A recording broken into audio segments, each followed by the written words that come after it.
Il a dit ceci. C'est le petit garçon aussi qui fait ça. Vous voyez un peu. Et quand il dit c'est le petit garçon aussi qui fait ça, le patron dit oui, non, il connaît le travail, il connaît son travail. Et il a dit à mon patron que même si ce jeune homme est capable de faire ce qu'il fait là, je ne le confierai pas une certaine somme d'argent pour mon travail. Même si arrivé à Chypre du Sud, je suis très vite rattrapé par ce qu'on appelle le système de l'immigration. Ok. Quelque chose qui n'est pas, dont nous n'avions pas connu avant de quitter l'Afrique.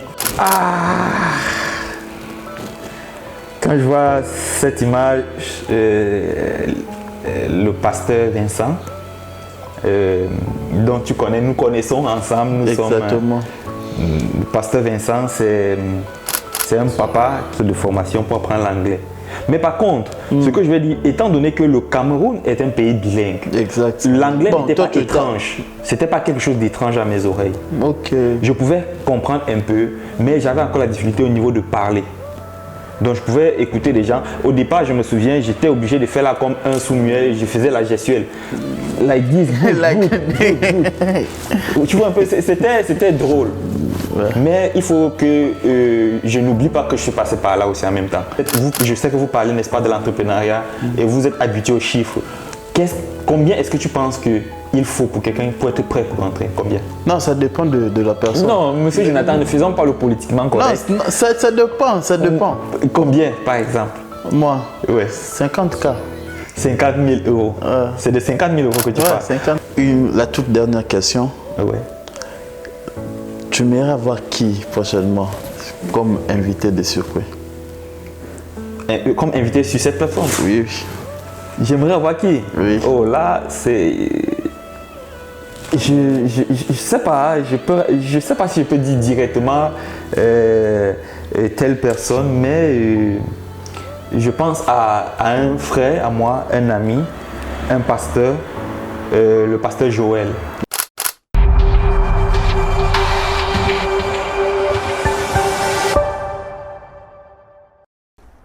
Alors, après un moment d'absence, nous voici encore une fois de plus sur Les Circuits. Les Circuits qui est une émission de parcours, de témoignages, surtout une émission d'échange. Aujourd'hui, on a l'honneur de recevoir un Camerounais vivant à Chypre qui s'appelle Alain Moïse Dassi. Frère Moïse, bonjour. Bonjour Monsieur Jonathan, c'est encore un plaisir, n'est-ce pas, que nous nous revoyons sur cette rubrique de circuit, parce qu'il faut dire qu'en dehors de cette scène de circuit, nous nous connaissons déjà dans la vie active, nous nous connaissons déjà depuis. Et je peux dire que... 4 ou 5 ans déjà. Oui, on peut dire par là, donc c'est assez pour dire que... Oui. Donc je peux dire que c'est un plaisir pour moi, ce sera toujours une opportunité pour moi à chaque moment que... je serai invité sur votre plateau et j'apprécie d'ailleurs ce que vous faites et je pense que tous ceux qui nous observent en ce moment doivent trouver un moyen, n'est-ce pas, de se connecter, de s'abonner afin de pouvoir recevoir tout ce que vous partagez, vous donnez. Merci beaucoup, frère Moïse. C'est aussi un plaisir pour nous. Ça fait 4 ans déjà que nous connaissons. Ouais. Vous êtes mon premier ami camerounais qu'il m'a donné. Si c'est le cas, c'est n'est-ce pas un privilège pour moi parce que ta voix, toi, en tant que le milliardaire congolais que je connais, c'est quelque chose d'excellent. C'est simplement bien. Merci beaucoup. Merci d'accepter notre invitation. Le plaisir est partagé. Mais sinon, dites-nous qui est Moïse Alain? Je pourrais faire une liste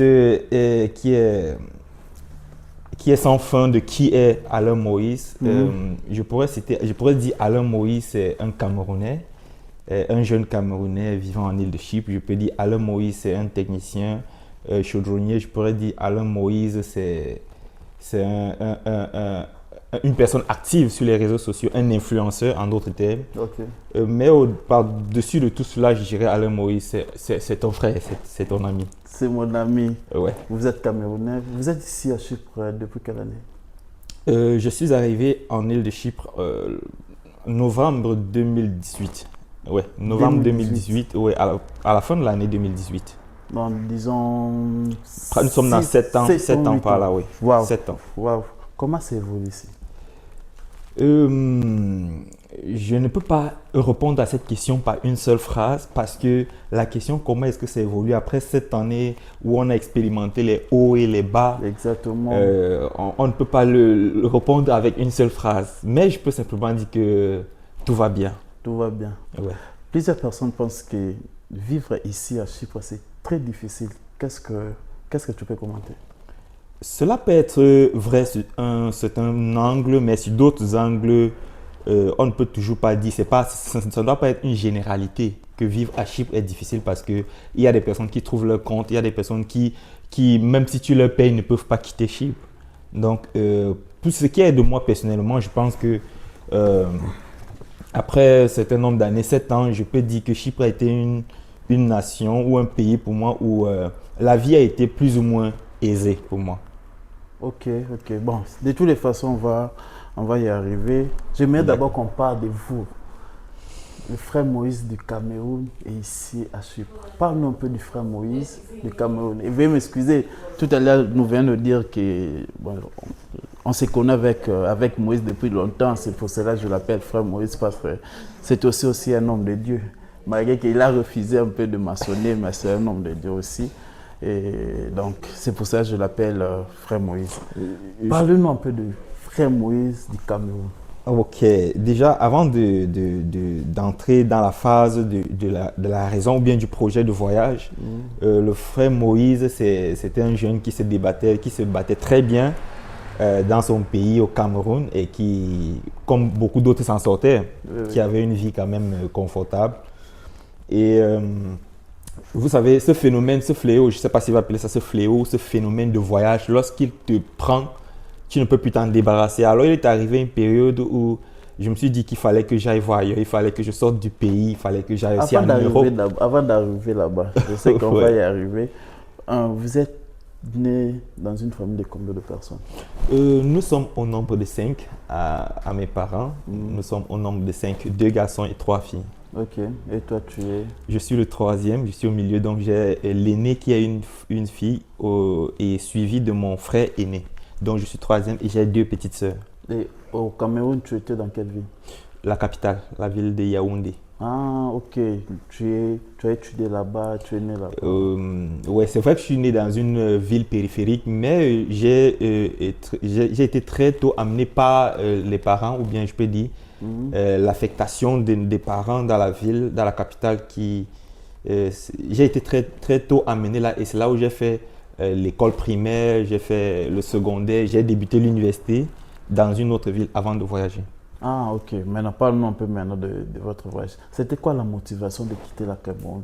Toi qui as fait tes études au Cameroun. Alors, là nous sommes en 2017. 2017, lorsque je me dis qu'il fallait que je voyage, j'étais un jeune qui avait... Parce que j'obtiens le baccalauréat en 2014 et à la même année, j'obtiens aussi mon attestation de fin de formation parce que, comme je l'ai si bien dit, je suis chaudronnier, technicien chaudronnier. Donc, pendant les classes, j'allais me former. Et mon patron qui m'avait formé, n'est-ce pas, a trouvé après 5 années de formation que je méritais avoir déjà un certificat de fin de formation. Okay. Et j'ai commencé à exercer dans la ville comme tous les autres, à travailler. Et il y a eu un déclic qui m'a fait dire qu'il fallait que je voyage parce que en cette année 2017 par là, j'étais prêt à ouvrir mon institut, ou je peux dire ma structure. Ta boîte, voilà, au niveau du Cameroun, parce que j'avais déjà la connaissance qu'il fallait pour le faire. Okay. Maintenant, j'ai eu à travailler dans la boîte de l'un de mes patrons parce que je travaille aussi comme sous-traitant avec d'autres personnes. J'ai eu à travailler et un jour, je me souviens, un client est venu et quand il est arrivé dans la boîte, il a vu les œuvres qui étaient réalisées, il était émerveillé, il a apprécié. Et il a posé la question de savoir à mon patron qui est le technicien qui est derrière ce travail. Lorsque mon patron l'a pointé sur moi, il s'est retourné, il a dit ceci, c'est le petit garçon aussi qui fait ça. Vous voyez un peu. Et quand il dit c'est le petit garçon aussi qui fait ça, le patron dit oui, non, il connaît le travail, il connaît son travail. Et il a dit à mon patron que même si ce jeune homme est capable de faire ce qu'il fait là, je ne le confierai pas une certaine somme d'argent pour mon travail, même s'il connaît le travail. Ok, à cause... Il trouvait que j'étais jeune. Tu es encore jeune, à Oui. cause de l'âge. De l'âge. Ouais. Oui, parce que là, j'étais dans les peut-être 24 ans, 23 ans par là. Et quand il a dit cela, je me suis dit que, mais où est-ce que je suis en train d'aller? Parce que c'est un peu risqué je me dis à cette période où j'étais capable de tenir ma boîte, je me suis dit que si j'ouvre une boîte là maintenant, je risque de perdre les années de ma vie là, à ne rien faire. Pourtant, je connais le travail. Exactement. Alors, je me suis dit que bon, au lieu de le faire, pourquoi ne pas profiter de ce que je suis encore jeune, aller acquérir l'expérience internationale. Donc, c'est sur cette base-là que je me suis dit qu'il fallait que j'aille voir ailleurs, que j'aille apprendre ailleurs. Donc, si je comprends bien, la motivation, c'était de venir acquérir la connaissance et retourner au pays. Oui, bien que c'était la motivation immédiate, mais sinon il y avait une raison lointaine.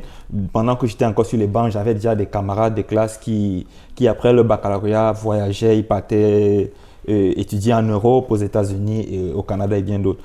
Bon, j'avais déjà j'avais cela en vue déjà. J'avais déjà cela en vue. Et je me suis dit que non, la goutte d'eau par rapport à ce client, c'était la goutte qui avait débordé le vase. Et j'ai dit que non, il faut que je le fasse. Il faut que je parte.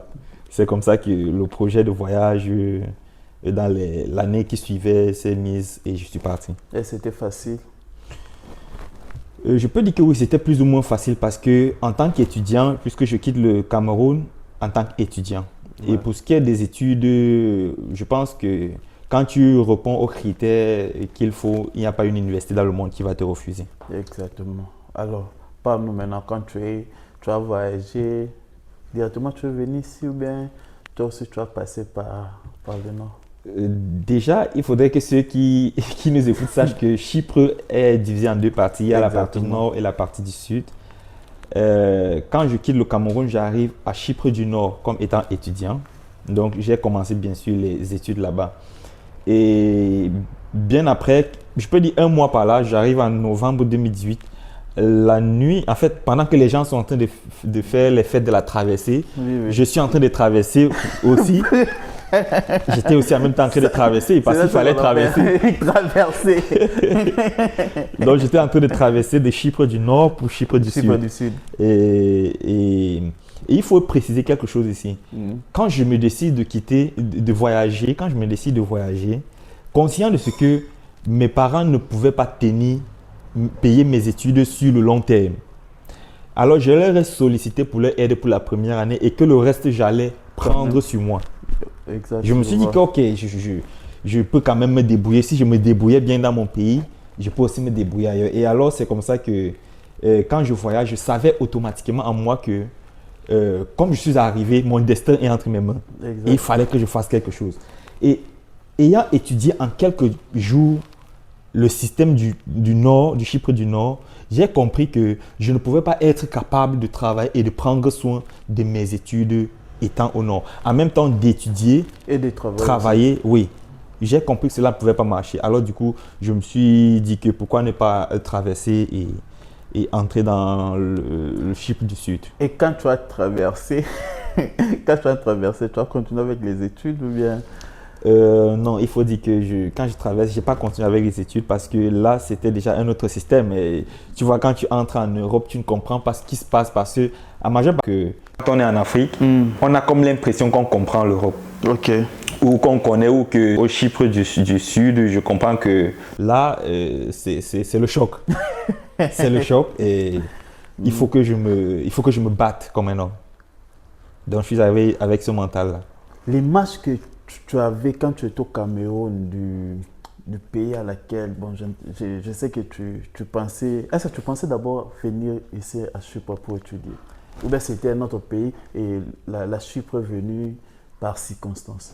Non, concrètement à d'autres personnes qui étaient de passage à Chypre, moi personnellement quand je quittais, je savais que je venais à Chypre. Okay. Donc je n'avais pas en vue un autre pays où j'allais peut-être passer par Chypre avant d'aller. Donc, je savais que c'est à Chypre que je venais. Ta destination, c'était vraiment... C'était Chypre, oui. Chypre, ouais, je vois. Donc, c'était l'image que tu avais de Oui, Chypre. Oui. En fait, quand je quittais, je savais que je suis en train de sortir, n'est-ce pas, si je puisse me permettre, de la précarité, l'Afrique, tu vois, pour aller en Europe. C'est ça. Et tu vois... Toi aussi, Tu devenais benguiste. Voilà, je devenais benguiste et... Sinon, on appelle ça mikiliste. Oh, wow. Et donc, ce prestige qu'il y a derrière l'expression benguiste que d'autres pensent, c'est pas toujours du miel qu'on rencontre. La réalité de l'Europe nous ramène très vite sur terre. Oh, donc, c'était l'image que tu avais quand tu étais au Cameroun. C'est vraiment différente avec les réalités que tu es venu. Non, déjà que je n'espérais pas plus que ça. Je suis venu d'une famille modeste, je viens d'une famille modeste, donc je n'ai pas été un enfant comment je vais dire, qui est né avec une cuillère à la main. Donc, j'ai appris à me débrouiller avec ce que j'ai. Okay. J'ai appris à faire avec ce que j'ai. Okay. C'était un peu dans cette logique que j'étais. Je savais que, ok, je suis allé, je suis un homme, je dois devoir me battre. C'était comme ça. Allez, parle-nous maintenant de quand tu es arrivé, tu as traversé, c'était quoi maintenant? Quelles sont les difficultés rencontrées? Alors, quand je traverse du nord pour le sud, s'il y a une chose que je peux dire, c'est que j'ai été influencé par les gens avec qui je suis arrivé au Chypre du Nord. Okay. Dans la mesure où la plupart, je peux dire 90% des personnes qui arrivaient au Chypre du Nord étaient là parce qu'ils voulaient traverser pour aller au Chypre du Sud et entrer dans ce qu'on appelle l'Union européenne. Alors maintenant, je me suis dit pourquoi pas. Donc il y a eu un peu quelque part l'effet de masse. J'ai suivi la masse. Mais arrivé à Chypre du Sud, je suis très vite rattrapé par ce qu'on appelle le système de l'immigration.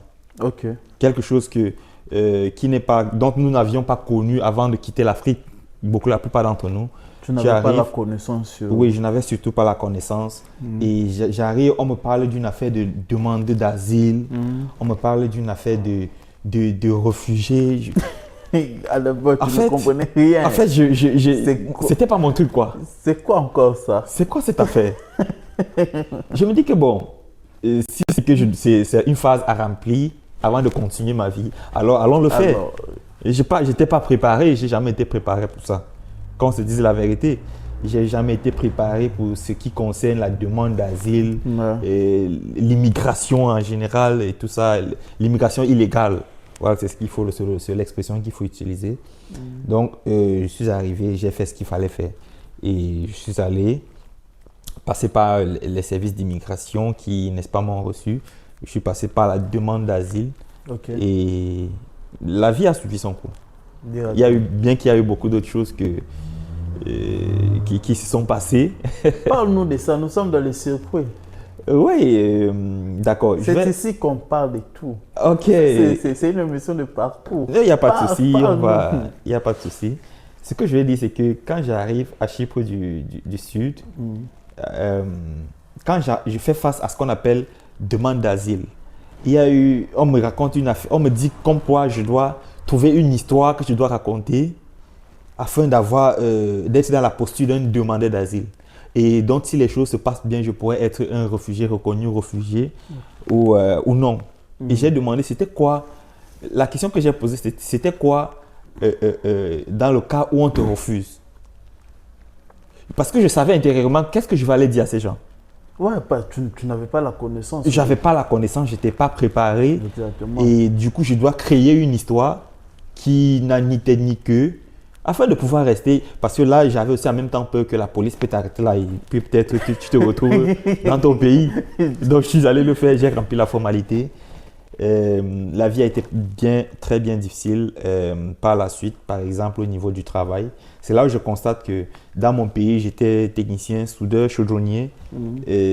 Ici, je ne peux pas me lever, aller là, commencer à travailler comme dans mon pays. À l'époque, tu regrettais de venir ici? Non, je ne dirais pas que je regrettais. Je peux dire que... Ou soit tu avais fait un mauvais choix? Non, ça n'a pas été un mauvais choix pour moi. Ça n'a pas été un mauvais choix. Et je peux dire que dans l'ensemble des choses, il y a eu la main de Dieu dans la mesure où, quand je me regarde aujourd'hui, ce que je suis devenu, par là où je suis passé, je comprends que non, c'était un plan divin. Ok.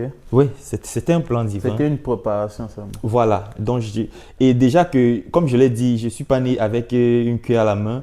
J'ai appris à me battre et à me contenter toutes ces années, ça a été ainsi. J'ai appris, n'est-ce pas, en fonction des difficultés auxquelles je faisais face, que je dois me tenir debout, quand je tombe, je dois me relever.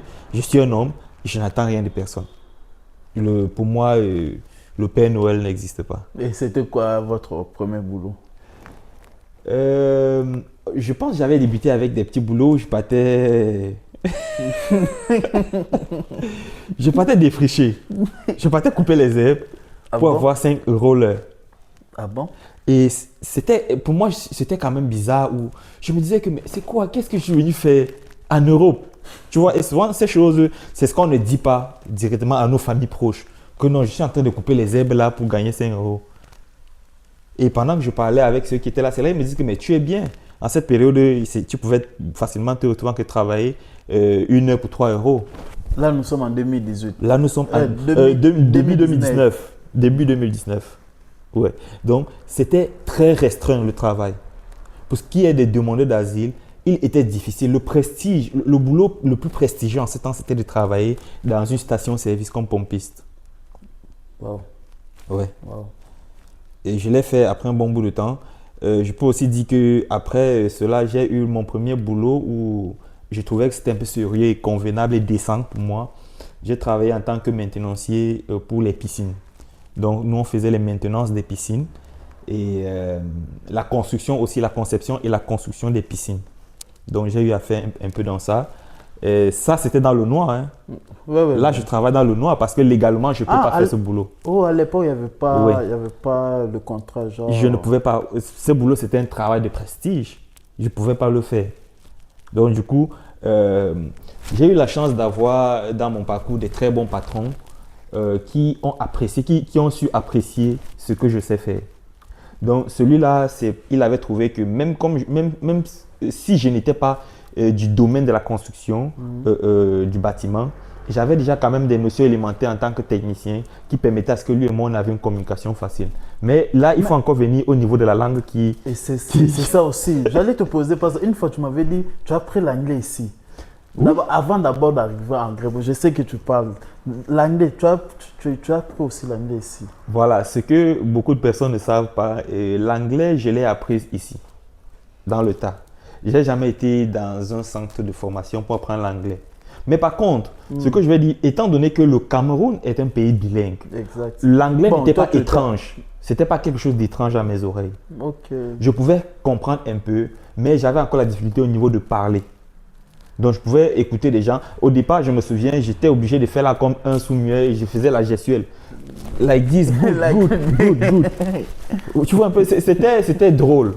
Ouais. Mais il faut que je n'oublie pas que je suis passé par là aussi en même temps. C'est ici que j'ai appris l'anglais. La langue est très importante. Elle est très, très importante. En fait, c'est l'un des moyens les plus excellents de communiquer avec les gens qui t'entourent. Il faut comprendre, il faut pouvoir parler. Ouais. Et tu parles aussi le grec? Ouais. Pour ce qui est du grec, c'est encore une autre histoire, c'est un autre parcours. Parle-nous un peu. Alors, c'était quoi la motivation? Déjà, tu viens d'un pays bilingue, bien sûr, mais tu ne parlais pas anglais, tu es venu, tu as appris l'anglais, après un moment, tu t'es décidé. Bon, là, c'était quoi la motivation d'apprendre encore le grec? Alors, le grec, la première fois que j'entends le grec, en fait, quelqu'un parler le grec, même si étant au Cameroun, on sait qu'il y a un pays, on appelle la Grèce ou bien Chypre qui parle le grec, mais la première fois que j'entends parler le grec, c'est quand j'arrive à la veille, je vais dire au lendemain de la traversée à Chypre du Sud. Alors, j'entends une dame commencer à parler autour de moi. En fait, j'observe la dame, je ne savais pas qu'elle était en train de parler. Mais pourtant, c'est une langue. Je me disais peut-être qu'elle faisait un bruit, tu vois. Alors, elle a parlé. Le seul mot que j'ai retenu, dont elle faisait mention beaucoup dans son dialogue, c'était « né ». Né. Et du coup, j'ai capté « né ». À tout bout de route, je disais « né », sans savoir ce que ça voulait réellement dire. Donc, c'était un peu ça. Mais maintenant, pendant que je travaillais, le premier boulot, je t'ai fait part du boulot, je travaillais à la piscine, la maintenance des piscines. Le patron, lui, il ne s'exprimait pas en anglais. Moi, j'avais de la difficulté avec l'anglais. Parce qu'à l'époque, déjà, Oui, je venais d'arriver.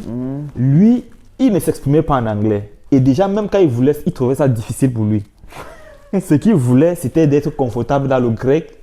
Et moi, il fallait que je fasse. C'était à moi de faire l'effort. C'est lui le boss. Oui, c'est lui le boss. Donc, du coup, c'était compliqué. Lui et moi, on pouvait pratiquement travailler toute une journée. On ne se dit rien, pas grand-chose. La seule chose que j'avais à faire, c'était de retenir les noms du matériel, des matériaux de travail. Je savais qu'on appelle ceci Matsi, on appelle ceci Sriracha, on appelle ceci Smirilio, on appelle ceci Sphiri, on appelle ceci. Donc, du coup, on travaillait avec un fourgon où on chargeait tout le matériel à l'intérieur. Pour aller, on travaillait dans des maisons. Et ma part des responsabilités, c'était de connaître les noms de toutes ces choses-là et leur emplacement dans le fourgon parce qu'il y avait tellement de choses. Et ça a été, je peux dire, sur le plan le plus, je peux dire très tôt, ce qui m'a motivé à apprendre parce qu'il fallait que je travaille. Je me suis dit que si je ne parle pas, je risque de ne jamais travailler. Et par la suite, je me suis très vite adapté. Okay. Je me suis adapté avec lui. Et j'ai appris à connaître très vite les noms des trucs. J'écrivais ces noms-là. J'écrivais le son. Oh. Pas en grec. J'écrivais le son. Okay. Et parfois, quand je suis seul, quand il me laisse dans la voiture, j'avais un bout de papier où je pouvais dessiner facilement le marteau. Et j'écris à côté Sphiri. Donc, c'était comme ça que j'apprenais. Je dessine le marteau, j'écris Sphiri. Et il avait su cela. Pourquoi? Parce qu'un jour, il m'a demandé d'aller dans la voiture prendre Sosta. Et quand il me dit de l'apporter Sosta, je cherchais dans ma tête, c'était quoi Sosta? Et j'ai tiré un bout de papier. Je regarde, c'est là, il me dit qu'il regarde, il commence à rire. Il a vu l'engagement, il a vu la volonté. Je suis resté avec lui un très bon nombre de temps, plus d'une année. Et les choses se passaient bien. Ah, donc c'était grâce à lui que tu as... Oui, par lui, j'ai appris beaucoup les noms. Vous voyez? Maintenant, après, j'ai commencé, je me suis intéressé, je me suis dit que bon, si je suis à Chypre, pourquoi ne pas apprendre? Parce que je pense que je suis quelqu'un assez intelligent. Surtout encore que ta destination, c'était vraiment de venir vivre ici. C'était ma destination. Donc, il était impératif pour moi de comprendre le grec. C'est comme ça que j'ai commencé à apprendre des mots. Des petits mots par-ci par-là et je retenais. Et j'ai eu la chance de rencontrer une dame bulgare qui m'a conseillé que l'un des moyens les plus faciles ou les plus aisés pour moi d'apprendre, c'est qu'à chaque fois que j'apprends un mot, je dois retenir le mot et son contraire. C'est-à-dire? Par exemple, si tu veux dire c'est bien, en grec tu peux dire είναι καλό. Tu vois? Si c'est mal, il faut apprendre l'opposé. Du bien, c'est mal. Je vois. Kakos. Ok, je comprends. Είναι αριστερά. Je comprends. C'est à droite. Ouais. Dexia à gauche. Je comprends. Tu vois un peu, non? Autant pour moi, Dexia à droite, aristéra à gauche. Je vois. Donc, c'est de cette façon que j'apprenais. Devant, derrière. Oui, prosta, piso. Donc, du coup, je l'ai fait ainsi pendant longtemps. Et avec le temps, j'ai cumulé des mots. Mais maintenant, il fallait que je puisse agencer des mots pour former une phrase. C'est là où je commence la création de contenu TikTok en 2020. Par là. C'est quoi déjà ton compte TikTok? Le compte TikTok, c'est @AlainMoïse. Alain Moïse. Abonnez-vous aussi à Alain Moïse Donc, TikTok. @AlainMoïse, c'est mon TikTok. Et je pense que je commence la création de contenu en cette année. La raison pour laquelle je commençais TikTok, ce n'était pas pour avoir des followers, ce n'était pas pour avoir des abonnés, ou peut-être c'était une manière pour moi d'apprendre. Parce qu'il y a une expression grecque qui dit ceci, epanalypsi ine imiteratis katanoisi. Ce qui veut dire la répétition, c'est la mère de la compréhension. Donc c'est quelque chose que je savais déjà. Alors j'ai créé la page TikTok. Pourquoi? Parce que sur cette page, je faisais des répétitions de ce que je disais. Je pouvais lire un mot, en une journée, je marche, je répète le mot. Et tu fais la vidéo avec... Et je fais une vidéo. Je balance. Ok. Et dans l'intervalle de pratiquement 5 mois où je faisais cela, j'ai eu plus de 7000 abonnés sur ma page. Oh, ah bon? Oui. J'ai eu plus de 7000 abonnés sur ma page dans l'intervalle de 5 mois. Grâce à ce que je faisais. En fait, comme je l'ai dit, l'intention n'était pas d'avoir des followers. Mais au travers de ce que je faisais, beaucoup de personnes se sont identifiées. Beaucoup de personnes ont vu en moi quelqu'un qui les motivait. Pour d'autres personnes, pour les Chypriotes, parce que j'ai eu à échanger beaucoup avec eux, ils disent que quand ils regardent mes contenus, je suis comique et je les inspire la détermination. Ok, là ce sont des Chypriotes. Ce sont des Chypriotes. Frères camerounais. Oui, pour des Camerounais, pas seulement des Camerounais, et je suis en contact avec la communauté congolaise et tout ça. C'était quoi la réaction? En fait, la réaction c'était, comme toi par exemple, il me posait la question de savoir, mais qu'est-ce qui te motive? Vous voyez un peu? Qu'est-ce qui te motive? Je leur ai dit que non, nous sommes à Chypre, il faut bien parler. Et ils appréciaient cette constance dans la création des vidéos que je faisais. Ils disaient que non, mais tu es déterminé. Je me souviens, je suis allé dans les librairies m'acheter des livres. Ah bon? Oui, je ne connaissais personne, personne ne m'a conseillé. Je suis allé acheter des livres parce que j'ai un dictionnaire, que j'ai acheté un dictionnaire français, grec. Donc tu écris convenablement le grec? Maintenant, oui, je l'écris. Je lis. Vous voyez un peu. Donc, ce qui se passe, c'est que... parce qu'il faut préciser aujourd'hui, pour ceux qui nous regardent, que j'ai eu bien plus tard l'opportunité d'aller étudier. J'ai été à l'école où j'ai eu un diplôme de langue. Donc là, nous sommes en train de parler des débuts. Oui, exactement. Oui, là, nous sommes en train de parler des débuts. Tu as réalisé ton rêve, venir ici apprendre, même si ce n'est pas le même métier, mais quand même, tu as appris. Oui, bon, on évolue graduellement. Ce n'est pas d'un coup qu'on réalise, c'est progressivement. Exactement. Donc, je me souviens quand j'achète des livres en grec, j'essayais de remplir. Et j'ai eu, et comme je veux vous faire cette petite anecdote. Il y a une phrase qui dit ceci: lorsqu'il y a la vision, la provision suit. Exactement. Et la provision suit toujours la vision. Et cela s'est appliqué à moi dans la mesure où, pendant que je faisais mes vidéos sur la page, j'ai eu la chance de rencontrer une dame qui vit ici dans la ville de Lanaka. Je vais saluer déjà en passant Madame Athéna, elle est institutrice dans la ville de Lanaka. Okay. Mais moi, je vivais à Paphos. Ouais, pratiquement 2 heures de route. Et la dame, elle m'écrit sur TikTok. Elle m'écrit en privé. Et elle me dit qu'elle apprécie ce que je fais et qu'elle veut m'aider. Oh, ah bon? Elle me propose de m'aider. Je dis, bon, moi, je n'ai pas de souci. C'est en fait l'objectif. Je veux apprendre le grec. Je suis déterminé à connaître. Et elle me demande mon adresse. Je suis surpris. Je demande, ok. Déjà, elle me demande mon contact. On appelle direct. Je lui donne mon numéro de téléphone. Elle m'appelle en direct. On a fait pratiquement 45 minutes au téléphone. Où elle me dit que je dois l'envoyer mon adresse. Elle va venir me visiter. Elle parle quelle langue? C'est quoi déjà le nom? Madame Athéna. Athénas. Elle est grecque. Elle vit à Chypre. Elle est grecque. Elle vit ici à Lanaka. Elle s'exprime en 2 langues, en anglais et en grec. Ah, ok. Bon, déjà, tu parlais déjà anglais. Oui, l'anglais, c'était déjà là. Ouais. Même comme c'était encore... Itan periblecos. Donc, comme on dit, c'était encore de la débrouillardise. Je vois, je comprends. Et Madame Athéna s'est déplacée de Larnaca pour Paphos, pour me rencontrer. Non. Moi, j'étais surpris. Moi, c'est à ce moment que je commence à comprendre l'impact de ce que je suis en train de faire. En fait, les gens ont une certaine perception de toi dans ce que tu es en train de faire, que toi-même tu ignores. Vous voyez un peu. Ouais. Aujourd'hui, nous sommes sur le plateau de circuit. Beaucoup de personnes, c'est quelque chose de bien, c'est quelque chose d'inspirant, ça inspire. Mais peut-être vous-même ne réalisez pas ce que ça peut faire. Vous m'avez invité sur le plateau. Je me suis déplacé de Nicosie pour venir à Lanaka parce que je connais l'impact que cela porte, circuit. Nous vous disons déjà merci beaucoup. Donc c'est un peu ça. La dame alors, n'est-ce pas, en question, quand elle arrive à Paphos, elle prend du temps avec moi là où je vivais.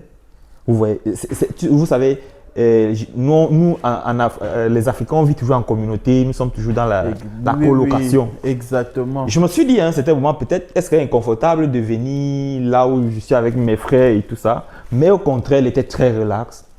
Elle, c'était là, on parlait. Elle était concentrée sur moi. Elle me disait que, ok, voilà ce qu'il faut faire, voilà ce qu'il faut faire. Et quand elle quittait, je l'ai fait par des documents que j'avais achetés, des trucs.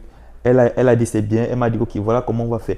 Et maintenant, il faut dire qu'à cette période, je retenais beaucoup les mots. J'avais appris et je retenais beaucoup les mots. Et maintenant, elle m'a aidé dans la mesure à comment agencer ces mots, comment formuler une phrase.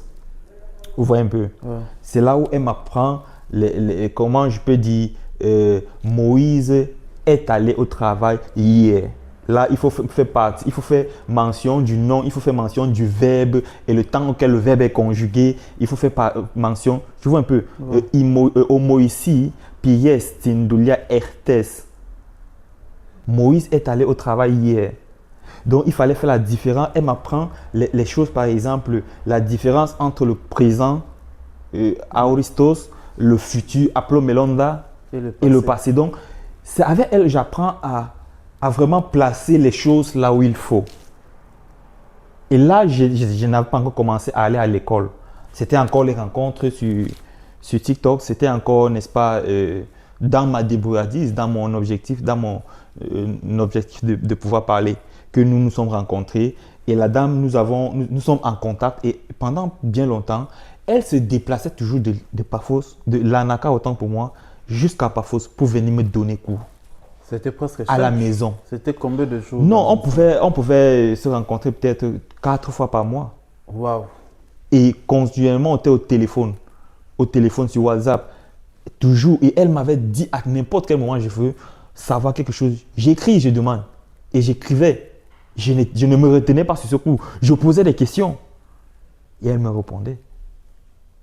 Ça a été l'une des raisons qui m'a poussé aussi à aller à l'école, mais ce qui m'a vraiment créé le décalage, c'est qui a fait en sorte que je puisse entrer dans cette sphère linguistique de Chypre et de comprendre un peu aussi leur culture, parce que beaucoup de personnes sont à Chypre, après 10 ans, ils se disent qu'ils comprennent. Ils ne comprennent pas. Je peux te dire avec assurance. Mais nous sommes tu peux avoir fait 10 ans à Chypre, mais tu ne comprends pas leur culture. Ouais, tant que tu ne perces pas la langue, le mystère de la langue. Exactement, là vous avez raison. Oui, donc ça a été un peu ça. Et les années plus tard, je peux dire 2023 par là, je me suis décidé d'aller à l'école. Quel conseil que tu peux donner à quelqu'un qui veut apprendre le grec? Si c'est quelqu'un qui a l'intention, qui n'est pas encore à Chypre, qui a l'intention de venir, je conseille à cette personne que immédiatement qu'il arrive, qu'il aille à l'école. Parce que, comme beaucoup ne le savent pas, Chypre offre la possibilité de se faire former gratuitement en langue. Il y a des écoles partout. Même beaucoup de personnes ne le savent pas.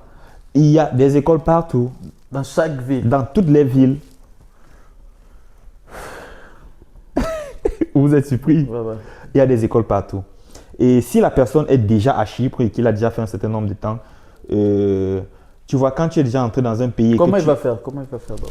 Oui, c'est justement de ça que je suis en train de parler. Quand tu es déjà entré dans le coût de la vie où tu as des factures à payer, tu dois travailler, tu as un travail, c'est plus évident, c'est plus facile. Non, ce qui est important d'abord, tout à l'heure, tu viens de dire non, tu t'es bénéficié parce que c'est à cause de la langue.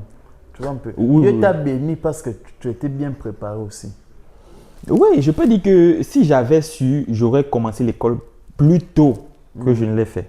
Parce que je pars à l'école, imagine en 2023, j'étais arrivé à Chypre en 2019. Toutes ces années. Donc j'ai appris seul et c'était plus difficile, c'était plus pénible que si je partais directement à l'école.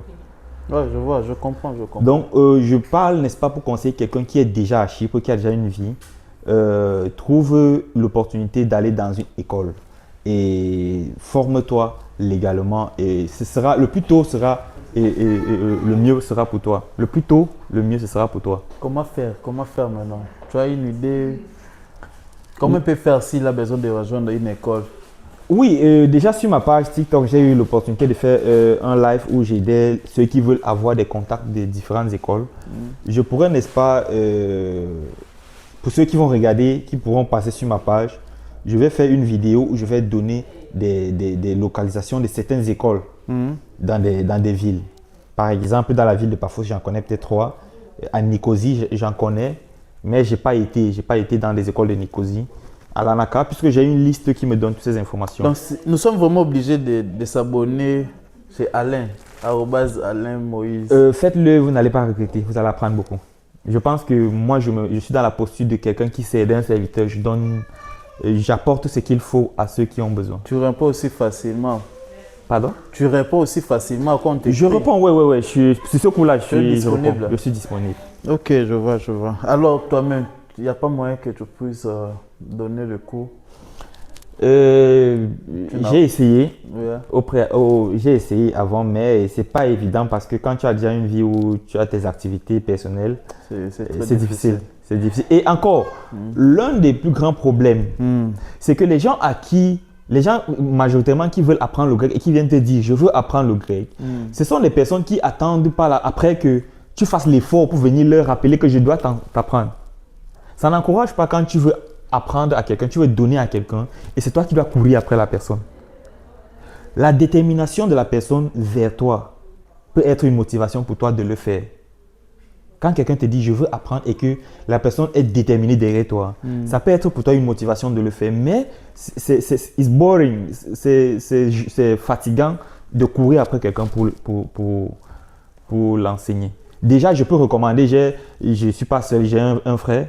Gédéon Lokani. Gédéon qui, n'est-ce pas, il donne beaucoup de conseils. Nous saluons, n'est-ce pas, Gédéon pour ce travail qu'il fait parce qu'il faut dire ici que il faut dire ici que c'est un engagement, ça prend de ton temps, de ton énergie. Il travaille aussi, donc de temps à autre, il ne manque pas de faire des petites vidéos pour donner des leçons de base. Il va encore revenir. Gédéon, nous t'invitons. Ok, donc il fait un bon boulot. Et pour ce qui est de mon côté aussi, je peux le faire de temps à autre, mais je n'aurai pas le temps pour me consacrer uniquement à cela. Ouais, c'est vrai, bon, c'est du boulot. Ouais. C'est vraiment du boulot. C'est un travail.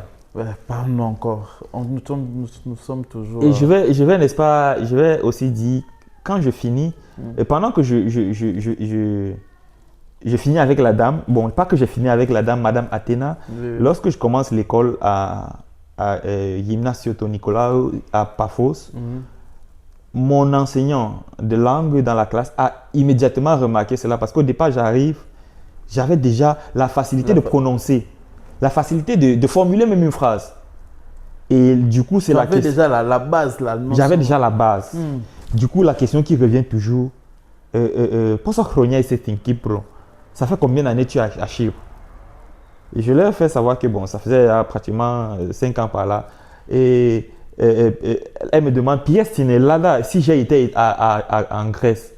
Je dis que non, je n'ai pas été en Grèce. Pourquoi? Elle me dit que mais, ta façon de parler le grec avec ce que la plupart des réfugiés nous présentent ici dehors, c'est différent. Tu es vraiment engagé, on trouve un intérêt que tu portes à cela. Je leur ai dit que non, j'aime simplement la langue et que je veux apprendre davantage.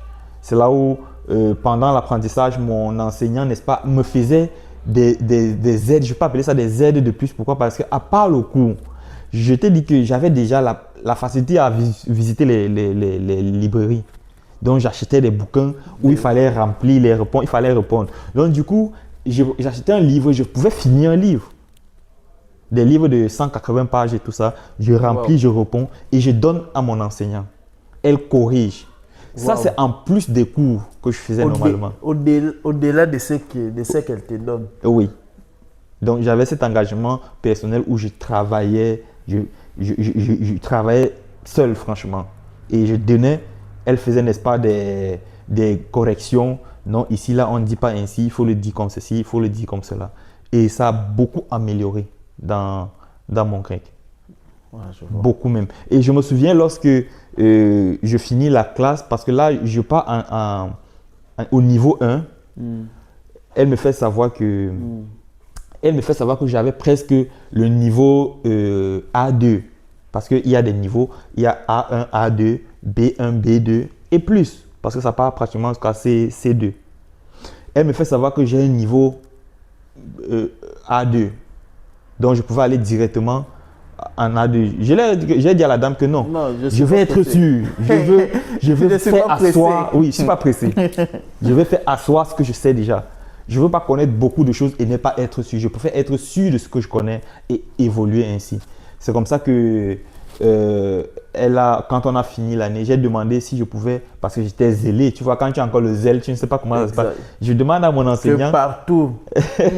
Je demande à l'administration de l'établissement si, ça c'est après que je finisse la première année Alpha NA, quand j'obtiens le certificat, je demande à l'administration de l'école si je peux faire partie des enseignants de la classe Alpha NA.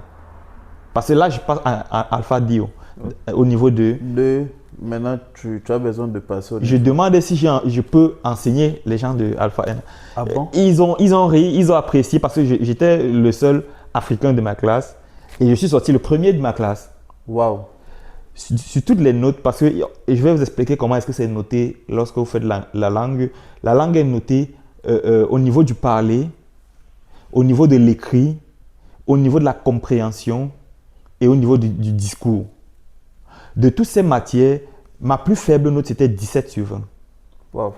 Donc j'ai eu des 19, 19, 19 et la plus petite était 17 sur 20. Et je suis sorti le premier de ma classe.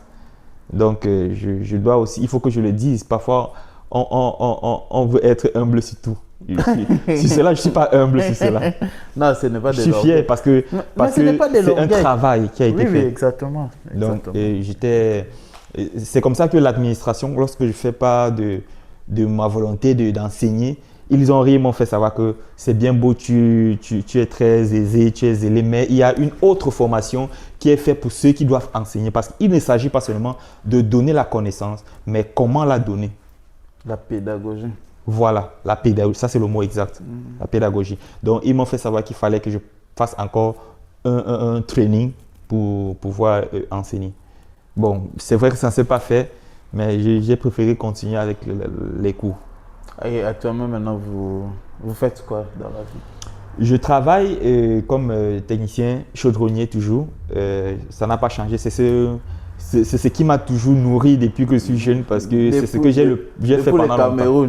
Depuis le Cameroun. Ouais. Et donc, malgré que l'administration, le domaine administratif nous restreint toujours de ce côté, je trouve toujours des issues. Est-ce que tu as une vision par rapport à ça? Déjà au début, tu avais l'idée de créer ta boîte. Est-ce que jusqu'à présent, tu as toujours... L'idée n'a pas changé. L'idée n'a pas changé parce que je compte le faire, mais au pays, au Cameroun. Comment tu vas faire ça au Cameroun? Je ne suis pas venu en Europe. À la base, quand je quittais l'Afrique, je me suis donné 3 ans. Je me disais que comme je m'en vais en Europe, en 3 ans, je vais réaliser, je vais construire l'immeuble, je vais changer la maison de mes parents, je vais garer des voitures et puis je vais rentrer. Bon, voilà, ça fait 7 ans aujourd'hui. Je suis encore là. Et vous voyez, la vision peut tarder, mais elle n'a pas changé. On reste toujours. L'objectif ne change pas, la vision ne change pas. Oui. C'est seulement Et voilà, les circonstances peuvent être un peu, mais la vision n'a pas changé. Je compte retourner l'Afrique. J'ai beaucoup à donner en Afrique. J'ai beaucoup. Ok, je vois. Et, ouais, il y a la vie, il y a des opportunités, bien que certaines personnes ne voient pas toujours de la même façon, mais je pense que on a beaucoup à donner à l'Afrique. Et je ne vais pas retourner en Afrique quand je serai vieux pour la retraite, non. Je vais retourner le plus tôt, comme je le dis, peut-être très bientôt, je serai même déjà là-bas. Pourquoi? Parce que bientôt de Jésus revient bientôt, mais pas le très bientôt de Jésus revient bientôt.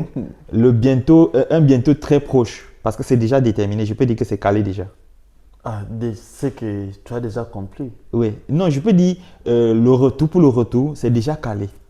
Mais c'est tu as déjà accompli ce que tu étais venu faire aussi. Si je suis à 60... Au niveau financier, au niveau... Oui, en général, en général, dans tout ça, si je suis au niveau social... Oui, et si je suis à 70%, je ne vais pas dire que c'est un échec. Ah, mais c'est beaucoup déjà. Je suis dans la moyenne, oui. Je pense que je suis prêt déjà. 70%, c'est beaucoup. C'est beaucoup. Ouais, je pense que je suis prêt déjà pour cela. Quel conseil tu peux donner à un jeune qui nous suit, qui est en Afrique, qui a besoin de venir ici? S'il faut voyager, c'est une très bonne chose. Mais s'il faut voyager avec l'impression que je m'en vais dans un Eldorado où tout est du lait et du miel, là, direct, tu te trompes, tu vas te mettre le doigt dans l'œil. Ok. Mais moi, je pense que voyager est quelque chose de très important parce qu'il y a des choses que si je n'avais pas voyagé, je ne devais pas connaître. Il y a l'ouverture d'esprit que le voyage m'a apporté, la connaissance de d'autres cultures. Par exemple, de savoir que les gens ne pensent pas forcément comme moi. Il y a des gens qui pensent autrement. Je vais vous prendre un exemple. Dans la culture chypriote, parler en grondant fait partie pour eux, je peux dire que c'est quelque chose qui est quelque chose de normal pour eux. De parler à quelqu'un en criant sur quelqu'un. C'est bizarre, tu trouves ça bizarre. C'est tellement bizarre. Et tu le sais bien, ils sont comme ça. Exactement. Ils parlent, ils crient. Ben, au départ, j'étais très frustré quand même. Hein. Que ben, c'est quoi, qu'est-ce que j'ai fait? Comme je t'ai dit avec mon premier boss, à chaque fois qu'il commençait à crier, je culpabilisais. Parfois, c'est pas de moi qu'il parlait. Je culpabilise. Mais en fait, c'est l'heure comme ça. Comme on dit, c'est l'heure comme ça. Et j'ai appris ça qu'il y a des gens qui parlent en grondant, en criant. Et dans leur esprit, ils ont comme l'impression que c'est quand ils crient que les choses vont changer. Voilà quelque chose que j'ai appris par exemple. Le monde est grand, il y a tellement de choses à découvrir. Si quelqu'un veut voyager et qu'il se dit qu'il veut augmenter son niveau de culture, c'est excellent, c'est bien, je conseille. Alors quelqu'un qui est ici et qui a besoin de retourner. Concrètement, d'autres qui pensent que retourner c'est la fatalité. Moi, je pense que c'est aussi. Parfois, lorsque tu sens que tu n'as pas fait un bon départ, il est préférable de retourner, mieux se préparer. Comment maintenant se retourner? C'est ça la plus grande question, c'est ça. Non, comment... On ne rentre pas comme ça directement en tout cas. Comment est-ce que tu veux rentrer? Ouais, c'est ça. Je te pose la question par exemple, comment tu veux rentrer? Non, moi aussi je dois être stable comme toi, c'est 70%. Si déjà je fais ma part, c'est bon, je peux rentrer. S'il faut parler de la stabilité, bon, prenons par exemple le cas de la stabilité financière. Nous savons que nous sommes là, on court, on cherche l'argent, on court après l'argent, on veut avoir. Exactement. Quand je dis aux gens que je vais rentrer, certainement dans maximum un mois, je te le dis. Je reviens bientôt. Non, là je l'ai dit, maximum un mois, je ne serai plus ici. Oh, je ne serai plus à Chypre. Ouais. C'est bon déjà. Donc du coup, beaucoup de personnes qui entendent ça disent que non, mais pourquoi tu retournes maintenant?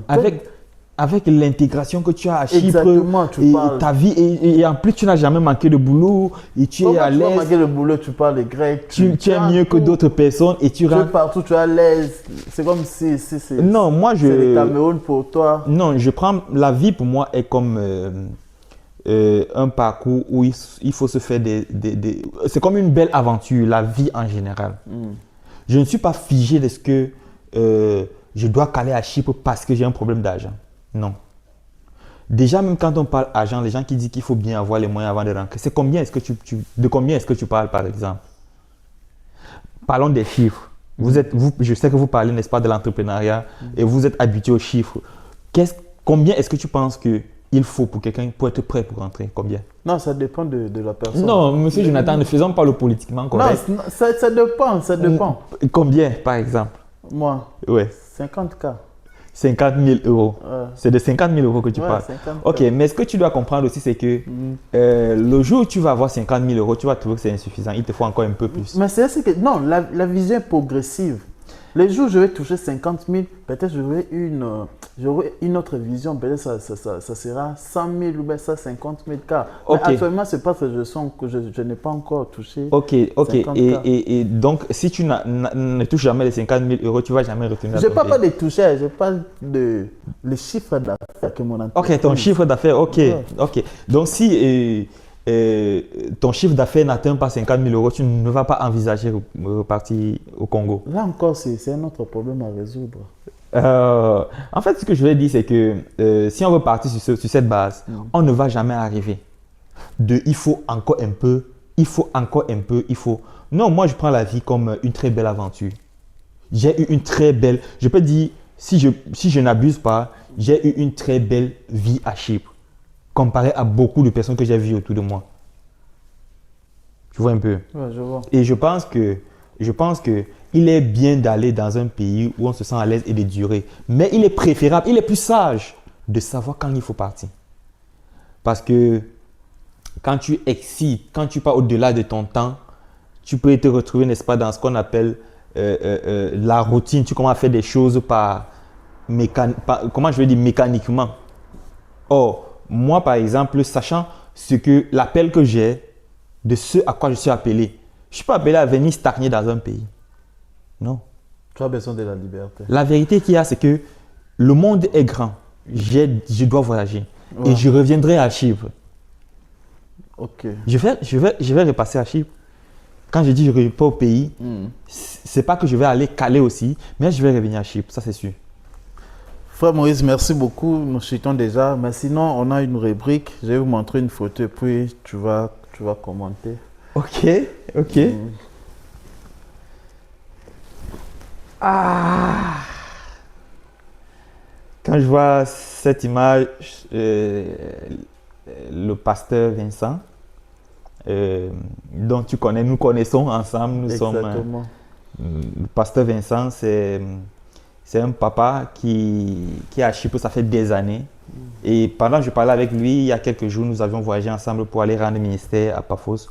Et il me faisait savoir que ça faisait 16 ans qu'il est à Chypre. Wow. Donc, ce sont des autochtones, ce sont des personnes qu'on respecte quand on arrive dans un territoire. Exactement. Donc, en plus de Ce sont cela, des chefs coutumiers. voilà, en plus de cela, il est pasteur. C'est quelqu'un derrière qui je me suis aligné en tant que chrétien pour servir. Et ça fait aujourd'hui 5 ans pratiquement, un peu plus de 5 ans. Qu'est-ce que tu peux lui dire? Ouais, déjà, il parle anglais, tu peux t'exprimer en anglais. Ok. Here on this platform, I will use the opportunity to thank you, Pastor Vincent, for the past 5 years that I've been with you. And it has not been easy, though we used to have some small issue, which is the common of human being, which is normal. I want to use the opportunity on this platform to thank you for these 5 years that I've learned under your feet. As a disciple, I've been your disciple for these 5 years. So it will be a joy for me to keep working with you. It will always be a pleasure for me to work with you. So this is what I can tell you for this session. Thank you, Pastor. Thank you, Vincent. Thank you, Pastor Vincent. Merci. Nous chutons déjà, j'aimerais que vous puissiez me dire un mot, moi. S'il faut me conseiller, qu'est-ce que tu peux me dire? Alors, Jonathan Bala, c'est ton nom dont je connais. Et on se connaît, ça fait pratiquement 4 ans, un peu plus, à Nicosie. Et je ne vais pas oublier de mentionner Madame 5 étoiles que je salue. C'est quoi 3 étoiles? Non, non, 5 étoiles. Je rappelle maintenant 5 étoiles. Donc, je salue ici. On s'est connus avec elle, ça fait un bon bout de temps. Nous avons un peu cheminé ensemble dans la ville de Nicosie. Et avec ce que avec ce que je vois de toi physiquement, je vois quelqu'un qui est différent des autres parce que je côtoie beaucoup la communauté congolaise. Beaucoup. Je suis très proche. Ouais, un peu.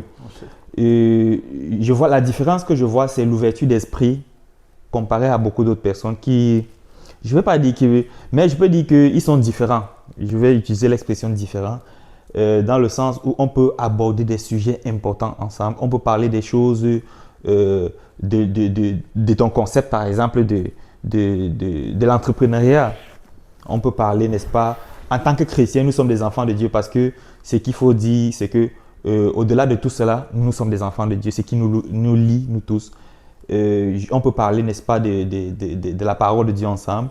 On peut parler de beaucoup d'autres choses. Et je reconnais aussi sur cette plateforme de circuit où nous sommes, je vois, ce sont des initiatives que vous avez mis sur pied. Alors, je trouve que vous êtes quelqu'un d'intelligent.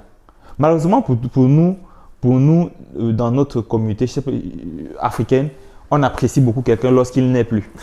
Moi, je préfère te le dire direct, tu es quelqu'un de très intelligent et d'ouvert. Oui, tu es quelqu'un de très ouvert. Tu sais aborder des sujets, tu sais discuter sur des thématiques, n'est-ce pas, importantes. Je pense que c'est ce que oui, je peux dire de toi. Je peux dire beaucoup plus, mais on ne va pas prendre 1 heure de temps. Merci. On peut après le temps. Merci beaucoup. La toute dernière question. Ouais. Tu n'iras voir qui prochainement comme invité de circuit? Comme invité sur cette plateforme? Oui. J'aimerais avoir qui? Oui. Oh là, c'est...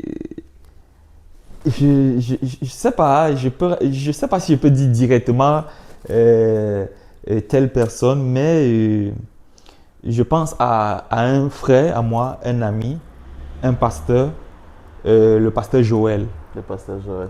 Le pasteur Joël, lui aussi, c'est quelqu'un avec qui, comme je dis, je suis très proche de la communauté congolaise.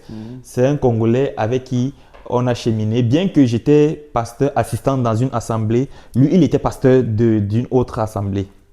Mais on était constamment ensemble. C'est quelqu'un avec qui on a des très bons rapports. C'est quelqu'un aussi que je vois de très différent, de très intelligent. Même dans la connaissance de la parole, c'est quelqu'un qui est très posé. C'est un pasteur. Ouais, un peu.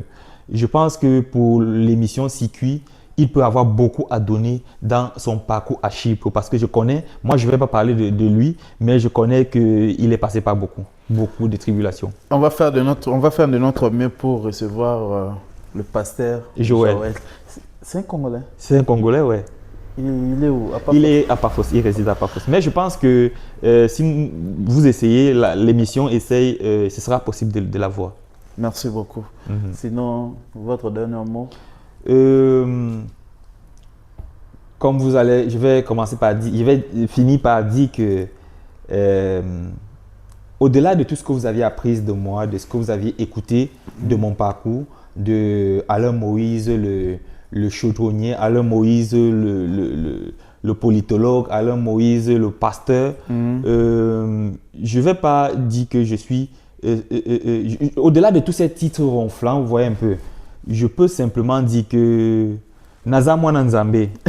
Exact. Je suis un enfant de Dieu. Je suis votre frère. Et ce serait un privilège, n'est-ce pas, si j'avais l'opportunité, avant que je ne quitte Chypre, de revenir sur ce plateau. Donc, si c'est possible, nous sommes là. Donc, je remercie Monsieur Jonathan, l'initiateur de cette émission, Monsieur Jonathan Bala, le milliardaire. Je ne vais pas manquer de préciser cela parce qu'il faut le dire que les paroles ont un impact. Amen. Vous êtes, n'est-ce pas, un milliardaire en vue. Amen. Donc, merci pour ceux qui nous ont suivis. Merci, Monsieur Jonathan. Merci beaucoup. Merci beaucoup aussi à vous. N'oubliez pas de vous abonner et de nous laisser un commentaire et surtout de laisser un j'aime. Merci beaucoup. À très bientôt.